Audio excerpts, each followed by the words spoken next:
grammar rule number 13. Grammar rule number 13, word choice or diction. This is on page 91 of the writing manual.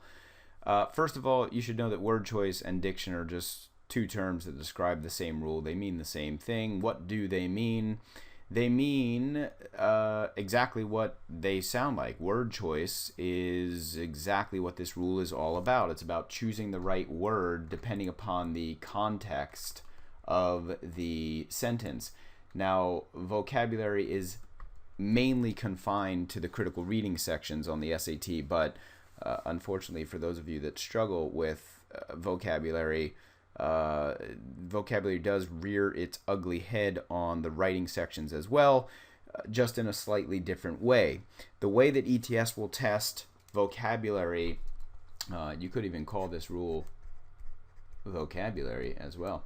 The way that ETS will test vocabulary on the writing sections is by asking you, requiring you to choose between words that look alike, that sound alike, but have different meanings, and their meanings are different enough to require that they be used in different contexts. So you might want to highlight this bolded statement right here. Choosing between words that look and perhaps sound the same but have different meanings. That's what word choice and diction is all about. So in example 1, this will give you an idea of what's going on with this rule. Go ahead and pause the video and see if you can figure out which of these two similar looking and similar sounding words is necessary for this sentence.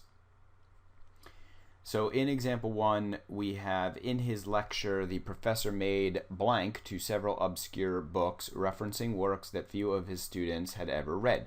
So we have this first illusions and this second allusions, and the correct word for this sentence is allusions. What does allusions mean? Allusions mean references, and illusions means, I don't know, something like tricks or deceptive things, things that we think are there that aren't there. That's what illusions would mean.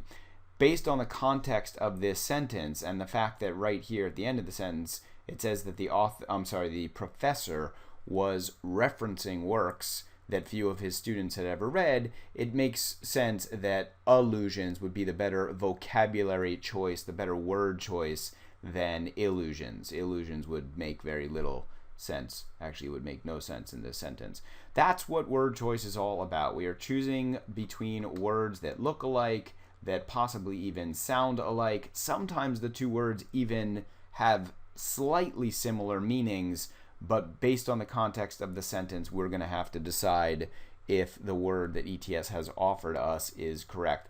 The tip-off clue for this rule is more difficult vocabulary words underlined and / or words that you know are commonly confused. Now, I don't mean that the words themselves are commonly confused, like they go around wondering what's going on. I mean that people commonly confuse those words. The most common examples of words like this would be effect versus affect, accept versus accept.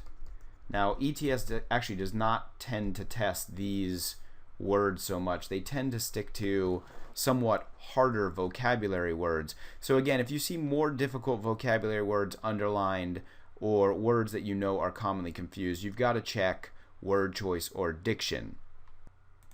Now, just so you have an idea of what this tip-off clue, more difficult vocabulary words, is all about, just going to show you an example here. Most of the words that are underlined on this test, on the writing sections, tend to be very simple words. Which is, about the size, we're looking at number 12 here, which is, about the size, has, that became, across the street, were, whose, long neglect, does not. Now, a word like efficient, it's slightly elevated. I wouldn't call it a difficult word, but that's maybe a place at which you might want to pause and make sure efficient is the right word, just because, again, it is slightly more elevated than the rest of the words we tend to see underlined on the writing sections. Then we go to number 15 up here, founded by, in which, to provide, they offer, men. Again, all really easy words. We get to a word like interchangeable, slightly more elevated, maybe promoted, slightly more elevated. Gonna go ahead and look through here. Definitely unprecedented. That's one where you probably want to pause and check word choice or diction. Fabricated, absolutely. Any word that looks like a word you might see on the critical reading sections, on the sentence completions or on the passages, you might want to pause and check word choice or diction. Certainly anytime, like I said, you get something slightly more elevated.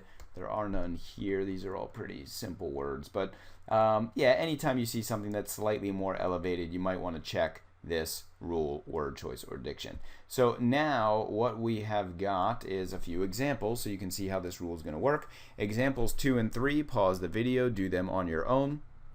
I'm going to go ahead and do them right now. The ability to remain calm and collected in a crisis is desirous or desired for emergency workers. The correct answer here is desired. Desired means wanted, or good to have in this context, whereas desirous means wanting or almost envious. You would not say that these abilities are wanting for emergency workers. These abilities can't want anything because they're abilities, and abilities don't want things. Abilities are never desirous or envious. This is not the right word for this context. In example 3, we have prices began to decline or recline only after the nation began refining more oil. In this case, we want prices began to decline. Decline means go down, and recline means to lie back. In other words, if you're sitting in a chair and you sort of lean back, you are reclining in the chair. We want our prices going down, not our prices lying back. So that's example 2 and 3. In examples 4 and 5, these guys are going to be a little bit tough for some of you. There is nothing underlined, so you're going to have to read through these sentences and try to spot the word choice or diction error, if there is one, all on your own. I would pause the video and try to do these on your own and then come back and join us.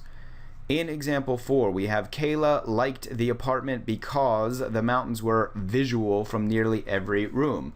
The error here is this word visual. Visual means related to seeing or related to the sense of sight. We want a word that means that the mountains could be seen from nearly every room. That's what this sentence was trying to say. Hopefully that was clear to most of you. The word that means able to be seen is visible. Able to be seen. That was the word that we were looking for. So again, visible and visual, very similar looking words, a little bit similar sounding, and even related to the same topic, seeing, but one has the meaning able to be seen, the other is just related to seeing, and we need the one that means able to be seen for this sentence. In example 5, we have the mayor insisted that the police chief appraise his officers of the situation even though a riot was unlikely. The error here is appraise. Appraise means to estimate the value of, and obviously that's not what is going on in this sentence. We have the mayor insisted that the police chief find out the value of his officers of the situation. That's a very awkward statement. The police chief is not trying to appraise his officers. He is trying to, if you said inform, if you did know that appraise was wrong and you said inform, that's perfectly fine. The word that means inform that looks like appraise is the word apprise. apprise. The mayor insisted that the police chief apprise his officers of the situation, even though a riot was unlikely. And apprise does mean to inform. So that's pretty much it for word choice or diction errors. You're going to do some practice in the homework. The only thing I can say about this rule is you better work on your vocab. It'll make the rule easier. And obviously just make sure you know the tip-off clue and be on the lookout for these types of errors. At the very least, you can be on your toes for them. Although I will say if your vocab is weak, these errors can be very difficult for students. That is all for word choice or diction.